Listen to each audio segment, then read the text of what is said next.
famous book sayers we will now look at. Baby, baby, go school and teachers say, Oh baby, baby, this is school. and baby, baby, friends school. Oh baby, baby, we can play. Then at nap time, baby, baby, happy, and teachers say, oh baby, baby, sweet dreams. Then baby, baby, dream about space. Then baby, baby, go snack time.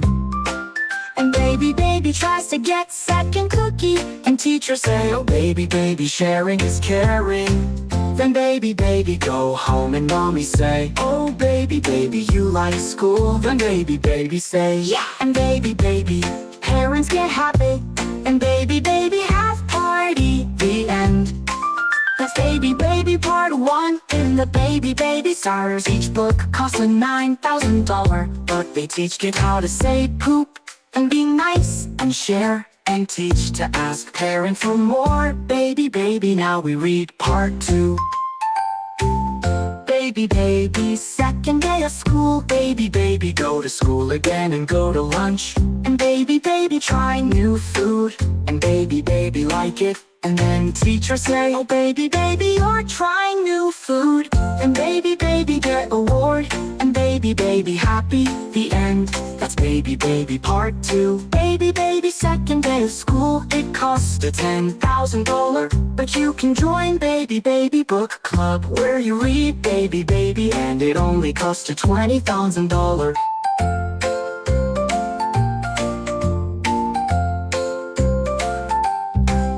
Baby, baby, imagine it's your No more baby, book me more play. That's it, I'm gonna beat you, Timey. Now we read Baby, Baby, part 9, part 9. Baby, baby, learn manner. Baby, baby, want cookie. And ask mommy, mommy say, Oh baby, baby, what's the magic word? and baby, baby say, Please. and baby, baby get double fudge sundae cookie diabetes ice cream. And baby, baby, happy.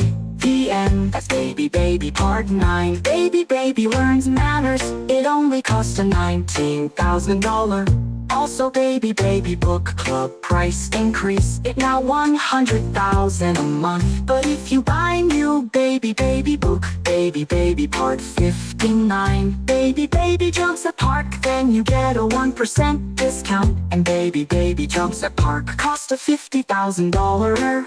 And you kid learn how to jump at park. Now we read one more Baby, Baby Book.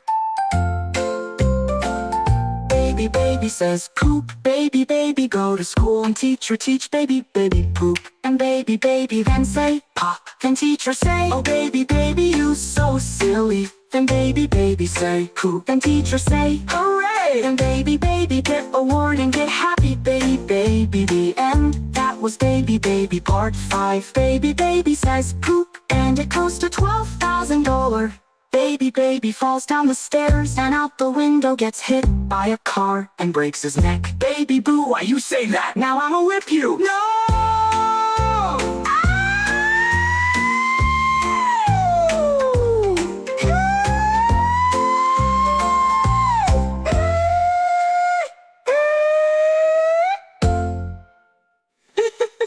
The maniac known as Slew Balloon is wreaking half of the past of the Bikini Bottom, and nobody is able to stop them. Not even Mermaid Man and Barnacle Boy. SpongeBob and his friend Stanny, Metka Crab, Squidward, and Blexig are our last hope of stopping Slew Balloon before all of the Bikini Bottom is completely destroyed. But fear not, as the Flying Dutchman will come to assess Spummithol's time with his W1 era submarine that can't fucking catch Roy. All of the back can be battle with just one torpedo, but he knows how to use it, so we should be fine as of right now. Slew Balloon is bringing into the news. Nothing and will kill us all, including me and our spare reporter, Siley MC Goop. God be with all survivors, and let's hope SpongeBob can't stop the evil slow. This broadcast is ended. Fat ass D got big mega mad and kicked a can across the room so hard it exploded. A big old 60-pound bucket of yogurt, and the yogurt exploded everywhere. It was hilariously hilarious though. It must have been too funny as a prisoner died from poop exhaustion as someone plugged their butthole, and the prisoner was constipated and his butthole was purple and pulsed up and down, and the yogurt being exploded was way too funny for him as the laugh shot it out, and well, he died from pushing poop out. To hard, the other prisoners took the plug out, and a whole bunch of corny melty, almost lava hot diarrhea sludged out, and the steam was so bad it killed another prisoner. This is the crazy world share, and now it's crazy world share. Message world gated. You are the only one on here, so you have to wait for the others because they fat and not do crazy stuff. Oh yeah, the teacher came over and tried to take me food away. Me want my food because it yummy like good yummy food, and me house is burning down because of my fat tub. A lard caught on fire and gave me dog a heart attack, and made it die because it's stupid and fat, and it died because of heart attack. Grilling 9 odds in pound case. Oh son, killed my baby worm that was in me, but Holio and Al Gaden is liking me. You bow, and I can't stop him. Help, I'm Boeing oiled up. Now heal, I'm being oiled up. Now I can't stop him now. My ash soul, will it burning alive, and I can't stop him. No, help me, Gaden is oiling me up, and I can't stop him. He is too violent. Help me, man, Gaden is coming. I mean coming inside of name, and I don't know what to say or do. Call 911 because I'm scared, and he broke and entered me house, and I'm about to die of poop exhaustion, and now me ain't bop out of die. Oh no, Gaden is coming to me house, and me is you, and you is coming to me house, and they gonna die if I say the N-word because the big B lack man across the street is coming to me. Her.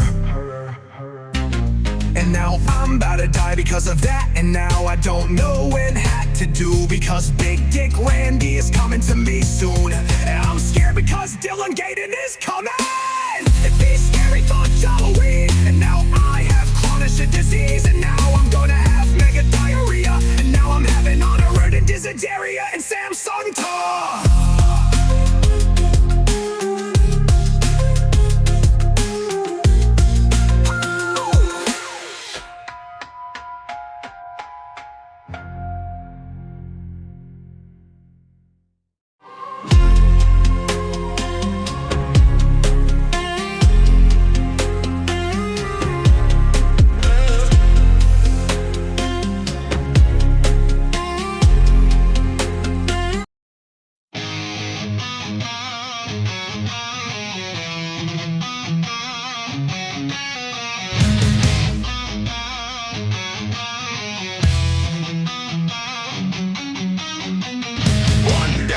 I knew I had to move, I got slow to press more and more. I'm still sad about it.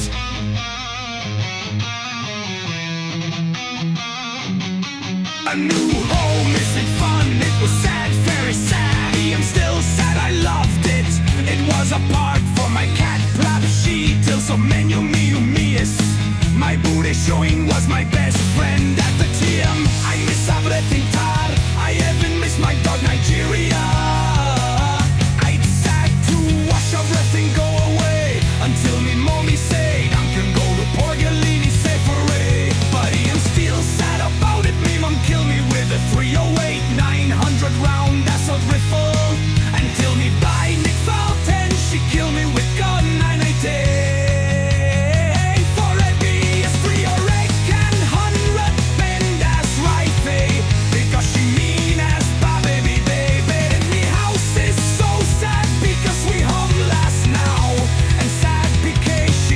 Baby in the Porgolini Safari, I'm still so sad about OT. I'm grin of sadness until Dido's stomach come to me and say I'm slack from happy tree friend. I'm so hippie tacked. He say Tatikunadi son, if me don't get me ward pass from the black I'm on that creepy, so creepy, but he got me and ward pass. And I say and what in front of my mommy and she died, but then she killed me with my 944 Kui 2 gauge shotgun and saying I the infratest a scheisser.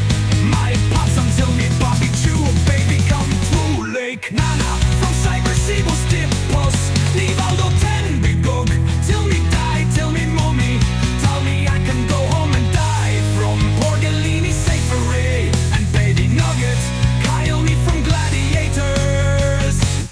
riffle till I die and die.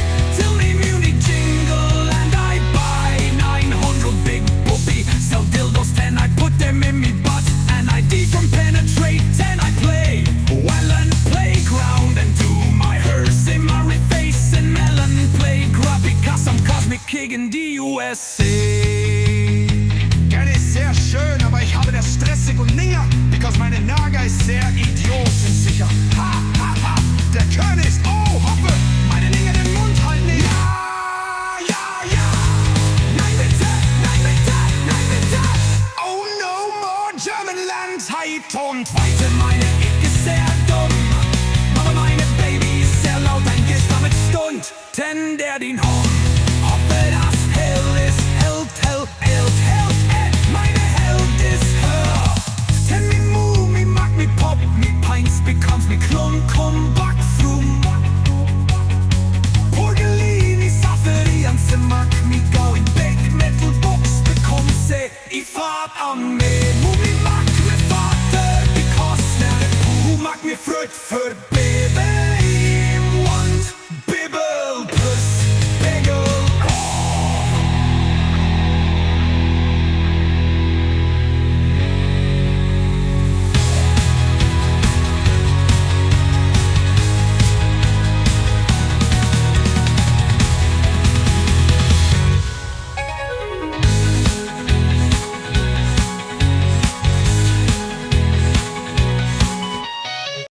Way back when after the Kim's dire death that didn't kill all of us. We never really recovered from this attack, but after your Dr. Pepper died, we were fat.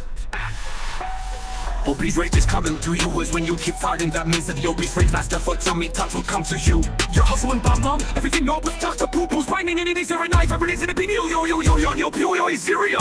The battle of Selena was crazy. Napoleon attached to Jeep, a plastic ship that was carrying the fatty and Echo Street to dive. That tonight because of trials, then he come to Woos and started firing me many guns at J. Dr. Joya, because of this, the doc with the career gunner. Pulling my horses because if the way the pool was Maddie. Far from Beograd, but not far from homeland on the trainer in the small town of Lasenka. Nicolas stood in the snow, accompanied by his friend, Petar. When will we be moved to the front, Nicola? Nicola didn't know either. I'm not sure, Petar. Do you think the government will collapse soon? The Soviets and Bulgaria and Albania collapsed. Are we next, Nicola? Again, Nicola didn't know how to respond. You sound like you need a drink, Petar. Petataco, I do, you always do. Both of them chuckles, forgetting about the nation's impending doom. At least we survived this year. Don't think our luck will run out, Petar. Nicola and Petar stepped away from the river and started towards their post. Why must the Bosnians revolt? Nicola thought for a moment the other slavs don't like our rules of freedom. But why, Nicola? Why the Slavs want to revolt against Serbia? Let's save our thoughts for inside. Before the two could make it back to their post, they heard over the station's comms. All waiting for deployment, report to General Petrenko in the Red Square. Both shifted their movement to the Red Square, east of the river, Nicola. Yes, Petar, do you think this war might kill us? Only God shall know, Petar. A sense of dread crept over them. All I can say is, try and keep the cross upon your shoulders. As they reached the Red Square, General Petrenko stepped up onto the speech platform and said, must know Bosnians have revolted against Serbia and her people. Milosevic has commanded that in the act of treason, all revolting shall die. All in the Red Square, let out a war cry. All awaiting to be deployed. Follow Field Marshal Dmitri to your transportation. Field Marshal Dmitri stepped up to the podium and spoke. Glory to the Serbs, hurrah, hurrah, hurrah, hurrah, hurrah. Brainiac is coming in pussy. The Bosnian began yelling, shut up! Igor cracked the Bosnian. Pomoc, damn it, kill him. He looked like the enemy of our position. Pomoc, Serbians shoot him. Petar shook his head. Someone shoot him already. Stani, Nicola then fell dead. Obese rage is coming to you when you keep fighting. That means that obese rage master fucks up, he touch will come to your hustle and bomb mom, everything up with Dr. Poo-Poo's burning in this area 9. 5 years in the penny, Syria. Outside and deep in the face, so we see good and in Nazi, you are boys all in this in Fatatani breakfast, fire! Boom! Again, the 12-pounder rounds have passed the ship's hull jack. It would seem the ship had a blue gleaming aura around it. It's a phantom! Again, an officer cried out in horror. All the rest of the vessel was dead silent with anticipation as the dreaded phantom came closer. But then the officer began to display a face of anger. "Cannons ready!" Officer had not responded for what everyone had believed he would say. The once horrified officer turned his head to the crew with blue, gleaming eyes that had a glow of a solemn flame lit within. A stare worth 1,000 meters, and the face of a lion pulled a pistol in his webbing and shot a Navy man in the head. There was a great pause after he had done that. Nobody had believed what the officer had done, what they had seen. Officer is possessed! Jacob stepped away from the cannon and back a truck. The officer then unsheathed his saber and struck himself through his abdomen, kneeling over while blood began to pour from his self-inflicted wounds. While Jacob turned to run from the scene, but was caught when the phantom began to turn its broadside. Jacob's mind was racing. He looked toward officer, then at the phantom. Phantom is turning broadside. Others around had begun to have the same look of officer, all showing the face of anger, while officer ripped the saber out of his abdomen to rise arms for the others who had the glare to stand up officer in the line. Then to the executed Navy men with knot heads had a break. Fire! Boom! Nobody knew what the officer was aiming for, but he kept giving the order to fire into the darkness. Reloaded the cannons with round shot and whammed them down with a swab. Fire! Boom! Keep shooting it! Everyone continued loading the cannons. We wormed, swabbed, and loaded the round shot, while the officer seemed intent on destroying a target. Nobody could see. The air was thick with anticipation of an enemy warship. It's getting closer! We looked off into the darkness of the sea, only to see nothing. Fire! Boom! Fata faizini kubini kubani kini kizina hili posibi shaya vifia fayana inani ni fayana kwaina ya fia ya fia genwina itkini and wina.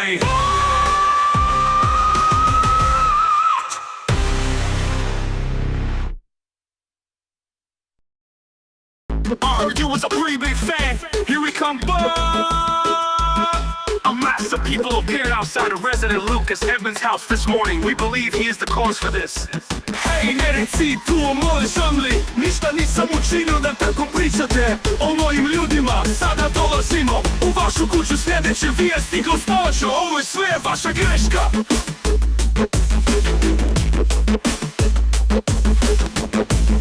It seems the crowd has stopped out here. You know, cause Sally Hook Lives is actively moving towards your house. We hope that the ground leaves are untouched. Police and riot teams have already been dispatched. What the hell do I even do at this point? There's just a massive crowd of people outside my house. Now they're leaving. What the hell? Sally and Window. Sally Hook seems to be getting in her car to drive away, but oh my gosh, there's so many people. Ona misli da može da se dalje od nas loše. Hej, ne reci tu o mojoj zemlji, ništa nisam učinio da tako pričate o mojim ljudima. Sada dolazimo u vašu kuću, sljedeće vijesti, gospođo, ovo je sve vaša greška. Ona misli da može da se dalje od nas loše. What the hell do I even do at this point? There is just a massive crowd of people outside my house. Now they're leaving. What the hell? Da, hej, ne reci tu o mojoj zemlji, ništa nisam učinio da tako pričate o mojim ljudima. Sada dolazimo u vašu kuću, sljedeće vijesti, gospođo, ovo je sve vaša greška. What are they even saying? Why are they here? A ćemo se lucas, budi spreman, dečače, ne stajemo samo zbog Salinkingu boja doćimo. Hej, ne reci tu o mojoj zemlji, ništa nisam učinio da tako pričate o mojim ljudima. Sada dolazimo u vašu kuću, sljedeće vijesti, gospođo, ovo je sve vaša greška. What are they even saying? Why are they here? A smart Bosnian may speak to your sin. We come to your house, bitches, we heard you inside there. Good faran. I said move your pilot now. Oh no, they break it through the window! Da ćemo se lucas, budi spreman, dečače, ne stajemo samo zbog Salinkingu boja doćimo.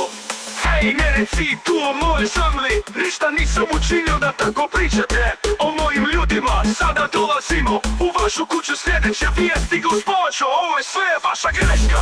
Oh no, here come the man, my house ist der Hass, das so oft das, mein Haus ist nicht der Ach, du komm her, wo du dumm wie sie. Ich hoffe, du stirbst, Dummkopf. Ha ha ha. Oh yeah, wir sind kommen um hier. We were unsure of what to do next. We hope you are. Usmerja!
On a drana in my small town of Lazinga, Nicola stood in the snow, accompanied by his friend Petar. When will we be moved to the front, Nicola? Nicola didn't know either. I'm not sure, Peter. Do you think the government will collapse soon? The Romanians already seem like they are on their way out. Are we next, Nicola? Again, Nicola didn't know how to respond. You sound like you need a drink, Petar. Petar chuckled. I do. You always do. Both of them chuckled, forgetting about their nation's impending doom. At least we survived this year. Don't think our luck won't run out, Peter. Nicola and Petar stepped away from the river and started towards their post. Why did this war even start? Nicola thought for a moment, maybe it's our government. But why, Nicola? Why do we need to fight? Let's save our thoughts for inside. Before the two could make it back to their post, they heard over the station's comms, all waiting for deployment. Report to General Petrenko in the Red Square. Both shifted their movement to the Red Square east of the river. Nicola, yes, Petar, do you think this war might kill us? Only God shall know, Petar. A sense of dread crept over them. All I can say is try and keep your hope upon your shoulders. As they reached the Red Square, General Petrenko stepped up onto the speech platform and said, "Most know, our great nation of Serbia has gone to war with the country of Bosnia and Herzegovina. Milosevic has commanded that all Bosnian with any type of power should be abolished for their betrayal of the great nation of Serbia." All in the Red Square let out a war cry, all waiting to be deployed. Follow Field Marshal Dmitri to your transportation. Field Marshal Dmitri stepped up to the podium and spoke glory to the Serbs. Petar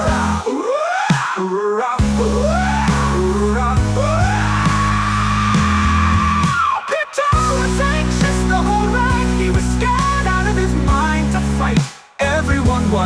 Everyone heard about the hundreds of thousands that had died before them. There were 6 people in our group: Kapitan, Prapas, Igor, Razvodnik Maxim, Razvodnik Karim, Razvodnik Petar, Desatar, Vladimir, and Laji Vodnik Pasik. We stopped for a moment because our driver needed to relieve himself. Our gear reassured us, but it was heavy, very heavy.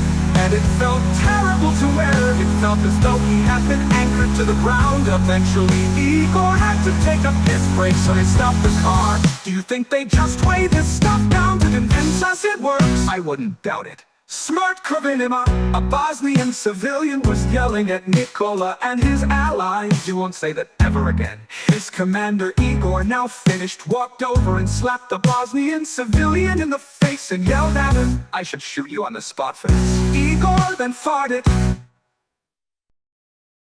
Igor the grab the Bosnian, the Bosnian could get jealous. Shut up! Igor gripped the Bosnian tighter. Damn it, kill him, he will alert the enemy of our position. Shoot him, Petar. Petar shook his head. Someone shoot already. Study. Nicola took his knife out of the sheath and minigun. And the Bosnian screamed in pain. "You're going to feel this." Igor stopped him before he could fart on him again. "Have you lost your mind?" Nicola felt rage and repeated what Igor had said. "Have you lost your mind? We're here to kill these crazies, not save them." Igor let go of Nicola. Fine then. The Bosnian continued screaming while Nicola minigunning him again in the chest. Nicola was about to take one fart in the Bosnian's necklace. This time Petar said something. "Stop it, study. Nicola slowly farted on the Bosnian while his screams became muffled gargles. "Alright, Nicola, you feel better now?" Shut up. What did the Bosnians do to you? Nicola didn't need to think. Before they revolted, a group of Bosnians stole all of our food in our garden. My son, Luka, didn't make it through the winter because of them. Igor changed his expression from anger to sadness. Nicola spat on the now weak and bloody Bosnian. "See why you are so angry then?" Nicola didn't respond to Igor. "Oh, I'm thinking that we should maybe leave now." Again, Nicola didn't respond to Igor. Instead, they continued driving towards the fort. What will that infantry? A highly decorated soldier stood on the sandbag walls surrounding the fort, giving armored vehicles. The armor led to the infantry. Get in the damn armor! A large group of soldiers began to load into a selection of trucks and armored vehicles. The armor was in rows. There was some humor in the amount of soldiers that could fit inside the armor. It reminded him of the clown cars that were in American cartoons he used to watch before all Western broadcasts were ripped from the population. 11th Infantry, gave the armor with haste. You people are so slow. Nicola had never seen this many soldiers in one place. 1st Niche Battalion is in Group G. There had to be at least 100 soldiers here, Nicola thought.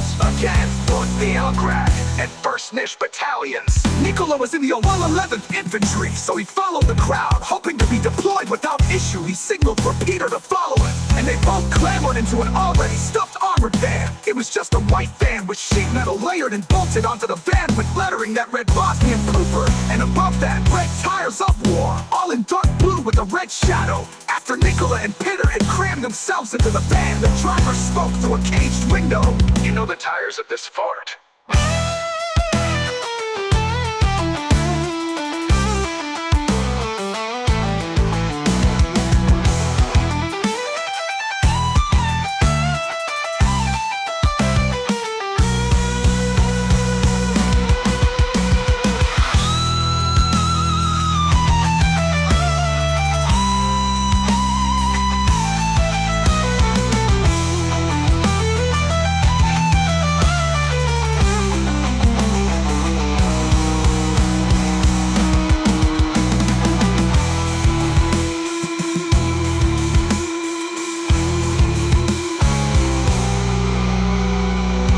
Didn't need to think. Before they revolted, a group of Bosnians stole all of our food in our garden. My son Luka didn't make it through the winter because of them. Igor changed his expression from anger to sadness. Nicola spat on the now weak and bloody Bogany. I can see why you are so angry then. Nicola then we should maybe leave now. Again, Nicola didn't respond to Igor. Instead, they continued driving towards the fort. 111th Infantry, a highly decorated soldier, stood on the sandbag wall. Selection of trucks and armored vehicles. The armor was in rows. The humor in the encounter. A highly decorated soldier stood on the sandbag walls surrounding the fort, giving orders of the blood in the fort, giving Imar the theme armor that has to ensure some slow. Right after the driver spoke, the engine roared to life, filling the car with a stench of pure diesel exhaust. She only have one room. Don't fucking bleed out on seat. I can't get blood out of a fucking cloth seat. She may be old and have a couple of bullet holes, but she still go. So you fools back there, don't complain when the car smells. She old and it rude to insult a woman for her smell. You lucky you even riding on lady. The whole van erupted into laughter. I ain't serious about blood though, don't bleed on seats. The hysterical laughter instantly went to nervous laughter, as everyone realized what he said wasn't a joke. Tension grew inside the van. It was thick, almost as thick as the smell of diesel exhaust. The old van suspension bounced along the pothole-filled road. Nicola glanced into the window that showed the front of the van. The windshield had what looked like hundreds of bullet holes in it. No wonder the van kept teetering around. The driver couldn't even see. I hope enemy not 5 feet up our ass or we get convoyed. Everyone turned to each other. After all, what the hell did being convoyed even mean? Nicola glanced at Petter, who looked just as confused. Their confusion was interrupted by the driver suddenly swerving off the road. Immediately after he did that, an ear-piercing shrieking sound came from outside of the van. Then the air felt thin. Nicola's ears felt pressure, then everything came to a stop. The driver then turned to us. Get down! You die if you don't. Everyone ducked down just in time for another shrieking sound to break the silence. This time sparks flew from the walls of the van. More and more came. Each time the van shook, each time the air twisted until it stopped. Nicola looked up just as everyone else looked up. He looked at the driver's window, expecting him to look up too and say something stupid or funny even, but it never came. A voice broke the silence. It was Igor. We should get out to see what happened outside.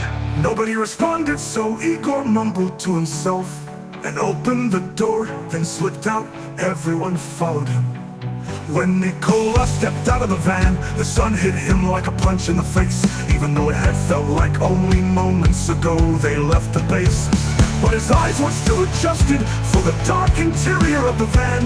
But when the glare from the sun finally gave way, he saw the remains of his convoy. All but his and one other van was either overturned or blown up. Niccolo walked to the front of his van, where he saw that the windshield was blown in, and the cabin inside of the driver's compartment was covered in blood. What remained of the driver was hanging out of the driver's side window. His body was mutilated and distorted. Just moments ago, this man was making with his passengers, now reduced to a bleeding corpse. Peter came out of the van last. He saw the driver and said what everyone wanted to say. That's not the man we laughed with. Igor took off his helmet and wiped. But wait. Wiped it off with his shirt sleeve, then spoke. Where are the others? By some luck, right after Igor said that, the only other van opened. But it wasn't the only other van. It wasn't the only other van. It was the one to the front of them. The thing was flipped on its side, and it was covered in dust and burn marks. The soldiers inside came out, and most of them just tripped over one another. But some were able to drag themselves out. They were covered in spall and blood, yet they all were able to drag themselves out. Igor yelled to the people who just came out of the other van, "Is your officer alive?" "No." Igor sighed, "I assume command of your company." The other soldiers just put their thumbs up and started running over to the group. Igor signaled us to follow him to check the other vans. When he got to the first one, it was not overturned, but it was in a ditch. Igor knocked on the side of the van and he yelled, "Hello, anybody still alive in here?" A soft shifting sound came from the inside of the van, followed with a returning knock. So Igor went to the back of the van and used what looked like a smashed wrench that was on the ground next to the van to pry the doors open. When he did, the group was met with a soldier pointing a gun at Igor, covered in blood and surrounded with dead soldiers. "Are you Bosnian, huh?" "I you." Igor climbed into the van and pushed the gun down and made an attempt to calm the soldier. "Calm down, I am Serbian, you idiot. Look at our uniforms." Why?" Igor then slowly dragged the soldier out of the van and onto his feet. "What is your name, sir?" "Metrovic." "Alright, now you know that we are going to kill you, Niccolo." Igor called for Niccolo and he stepped forward. "Look inside the van, see if anyone is still alive." Niccolo nodded and stepped over to the van to check, but all he saw were bloody dead bodies hunched over. "Anyone in there, Niccolo?" "No." Then the ground began to shake, and the sound of roaring engines filled the air. Everyone looked behind the convoy to see a line of ME4 tanks roaring past the convoy. Some had their commanders looking out of their hatch. One of the tank's commanders waved at the group while they were passing. But when the last tank got to the group, they stopped and the commander signaled to get on the tank. Everyone quickly got onto the tank, and just as swiftly as it stopped, it got going again, catching up to the rest of the line. Niccolo was sitting next to the barrel of the tank, while Igor was adjacent to him on the other side of the barrel. Penner was sitting on the side of the hull, holding onto the empty smoke canister bracket, while everyone else sat on the back of the turret. Since Penner was the closest to the commander, he asked, "Who is your officer?" "Him." Then the commander asked, "So what the hell happened to the rest of the convoy? Why are there only 3 cars?" "I think it might have been diarrhea."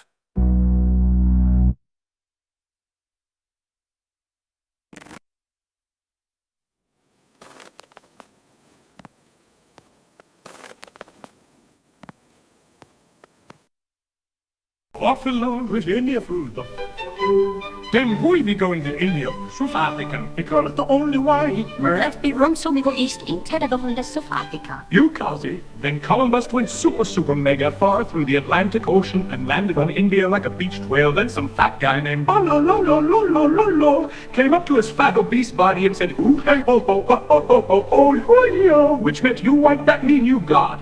Rah. And then I gave him a shit ton of stuff, and Columbus ran away back to ugly British. But on his way, he thought it would be funny to light some of the plants they gave him on fire after he wrapped it in a sheet of used toilet paper and breathed it in. But then his eyes got mega bloodshot. And then he got mega happy, because that plant was actually tobacco, and he was just an idiot that was happy. But when he got back home, he told Britain, And me, I'm India too. All the while his eyes were still extremely bloodshot. So Britain thought he was batshit crazy, but then Columbus said, And then there's gold everywhere. and that made Britain super mega crazy, so he started throwing stuff at his wife because she wasn't what he meant when he said Gold and white. But now that he could get all the gold he wanted, he was interested. But clearly not interested enough, because he got mega mad and started screaming at Columbus, "You are fat because that cost money, and I don't see you with any India to money." So Columbus got mega mad and went to the Spain's house and said, "Cocolini so cocao sibo baba," which was Columbus's his terrible attempt at speaking Spanish, but then Spain spoke in perfect English and said, "You know I speak English, right?" But that made Columbus angry because he thought that Spain was mocking English. I thought you lived in my country. Why the hell do you not know my language? But then Columbus remembered how to speak Spanish and then told Spain, "So the earth is run great." So I go esting me get to India. Okay, No, me no get to India, me get to India too. okay, they find new land with more brown people. We saw me card. God, and hammock look. Then Columbus turned into an Amish person and built the hammock mega fast, then went back to normal and jumped into the hammock, which almost exploded due to how fat he was, but nonetheless Spain was impressed. Oh, look me not done. Then Columbus pulled out a massive fruit that looked like something you would find in your sister's closet and turned into a 20-year veteran California Starbucks worker that specializes in white girl orders, and then Spain's kitchen turned into a modern kitchen and Columbus started doing crazy stuff to the fruit. And after only 20 seconds he handed something called coconut milk, and when Spain drank it his liver ruptured from the immense amount of proteins that just entered his bloodstream, but he was fine for now. The taste is particular. Yeah.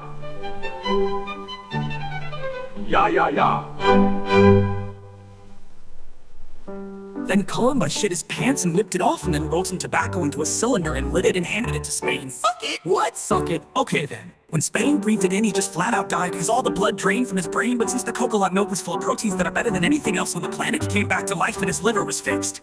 Whoa! Cortez, get the fuck over here! Then some fat ginger guy sprinted into the room wearing full knight armor and screamed, "Is it time for me to get rich, yaya?" Then the fat guy got on a mega big boat with A3424 cannons after stealing all of Columbus' maps and started going so fast that his boat flipped every 4 seconds until he reached his max speed. This left Columbus completely dumbfounded because those maps weren't even maps. They were all just pages ripped out of a Playboy book. Then Columbus threw a solid gold bar at Spain, and that made Spain turn into catatonic comatose vegetable of a dying sickle, bone cancer, skin cancer, black plague infested man. But then Cortez arrived to India too and spread it up to some random dude and said, "Give me food now!" This scared the guy, so he started running mega fast to his papa's big temple house. And Cortez followed on his mega buff and Andalusian horse. But since the people in the temple house had never seen a horse, they started bowing down to Cortez, but he thought they were asking to blow him, so he started screaming, "I want food, not sucky sucky!" This scared the people, but they didn't speak Spanish, so they started bringing him gold and silver bars as fast as they possibly could. Some people even started having heart attacks because of how fast they were running, but eventually they brought Cortez a cup of what looked like diarrhea. But since Cortez was mega parched mac and cheese mouth, he drank it and his liver ruptured because of the insane amounts of proteins that just entered his bloodstream. But it tasted like rotting fetus, but it made his brain happy when he drank it, even though it tasted like rotting fetus. This made Cortez very happy, so he pointed to the cup and handed it back to one of the guys, who spread it off and back in 2 seconds with an even bigger cup full of the same thing. And Cortez opened his mouth and pointed to it. But since the guys were dumb, one of them ripped their jaw off and handed it to him. But he got mad and threw it away. So one of them finally realized that he wanted food, so he told the people around him, "Escoaca tlachtali nopa, Yue tlachtali ama oya mitski chiwas nopa, tlachtali." So then all of them started sprinting to get food. When they came back, they were all holding something completely different. One of them was just holding something rolled in a leaf and it was on fire. This intrigued Cortez, so he tried eating it, but he saw a fat guy holding the same thing, but he was sucking on it. So Cortez sucked on the leaf, but...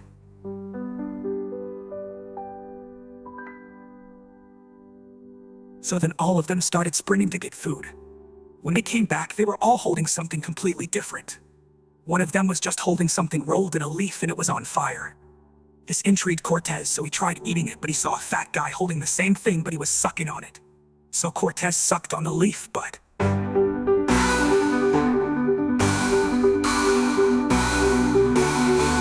So then all of them started sprinting to get food. When they came back, they were all holding something completely different. One of them was just holding something rolled in a leaf and it was on fire. This intrigued Cortez, so he tried eating it, but he saw a fat guy holding the same thing, but he was sucking on it. So Cortez sucked on the leaf, but...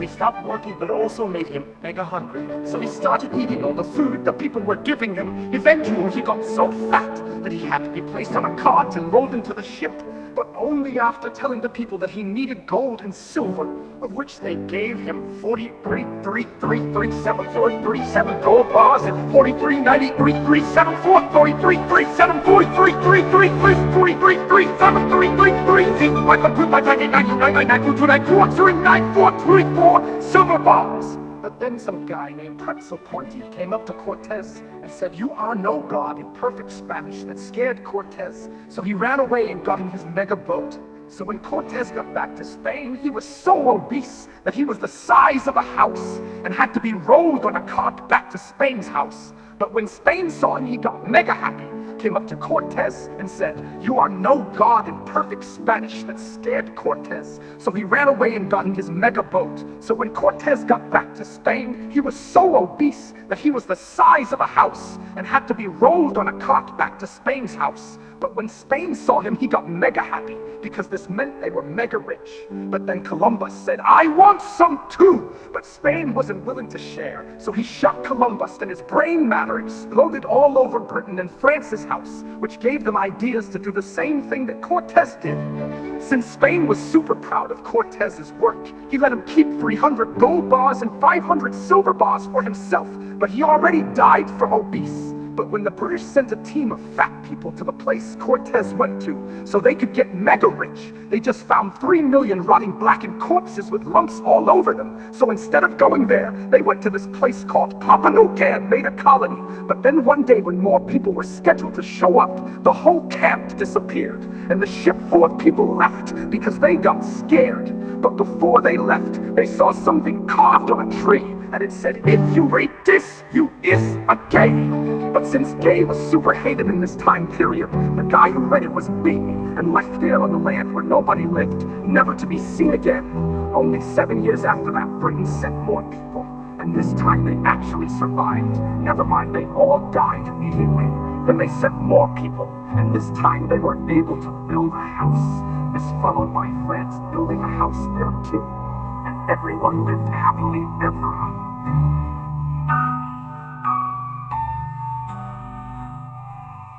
This broadcast is in. So long. Did you just say Leng, not racist? Anyways, the moment Europe found out that gold was in the New World, they went crazy, because that would mean that everyone get free beer. So literally, every country in Europe wanted a piece of the New World. But literally nobody had a navy but Spain, Portugal, Britain, and France. But Spain wanted more land than everyone else, so what did he do? Exploited religion. So he went to the Pope's house and started firing rockets at his house to wake his old ass up. And when he finally came out, Spain handed the Pope 89, 70, 4, 70, 4, 3, 2, 7, 2, 70, 70 fix. And said, "Say, me get big amount of land." And since 89, 70, 4, 70, 4, 3, 2, 7, 2 per 76 was a lot of money, he accepted it and went into the neighborhood in his poop mobile carried by 22 people. Because despite the Pope only weighing 12 grams, always carried 900 kg of gold around, so he needed people to help him carry it. But when he'd go to the middle of the neighborhood, he'd put up a massive neon sign that projected a map on his lap table.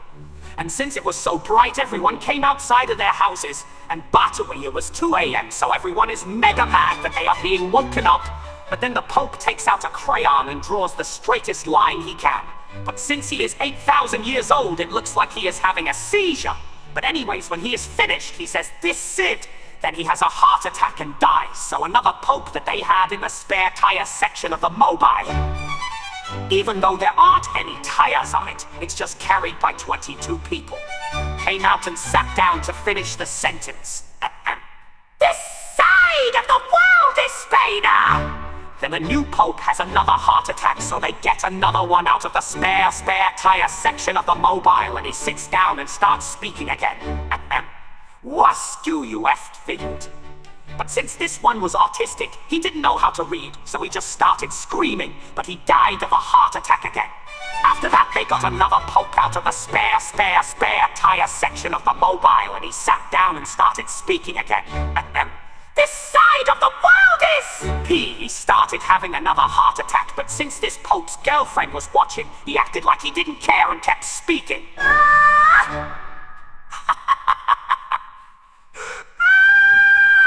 His poopagal! And then he died. And they got another one out of the spare tire section of the mobile, and he sat down and they carried him away. But then some random dude said, "Oh my god!" because he got scared, but the Pope just shot him with a mammoth shot minigun shotgun and turned him into red mist because that's blasphemy. After this, everyone but Spain and Portugal was visibly pissed off because they all had lost huge amounts of money investing in these colonies just for them to be taken by Spain. Well, even though everyone was pissed, the British and the French obviously didn't give a flying fuck